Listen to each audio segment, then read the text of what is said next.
رخشان ضلع واشو کے تحصیل بسیمہ سے ہمارے نمائندہ گلفام شبیر کی رپورٹ کے مطابق ڈپٹی کمشنر واشوک منیر احمد دورانی نے آج انجمن تاجران کے دھرنے سے خطاب کرتے ہوئے کہا ہے کہ بسیمہ میں امن و امان کی بحالی، لوگوں کی جان و مال کی حفاظت اور مظلوم کو بروقت انصاف کی فراہمی میری اولین ترجیحات میں شامل ہے۔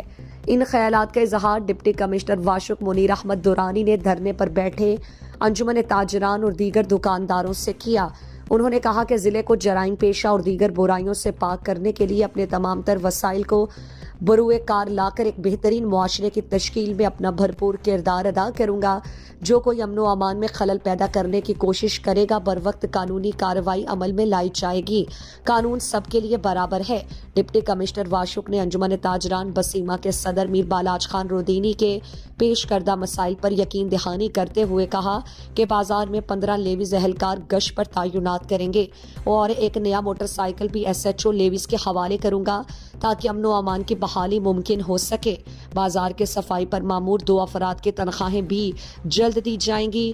ڈپٹی کمشنر واشوک نے SHO لیویز کو ہدایت کی کہ وہ بازار میں پیٹرولنگ پر تعینات اہلکاروں کی روزانہ کی بنیاد پر حاضریاں چیک کریں اور مجھے رپورٹ ارسال کریں۔ بازار کے مسائل پر کوئی کوتاہی برداشت نہیں ہوگی۔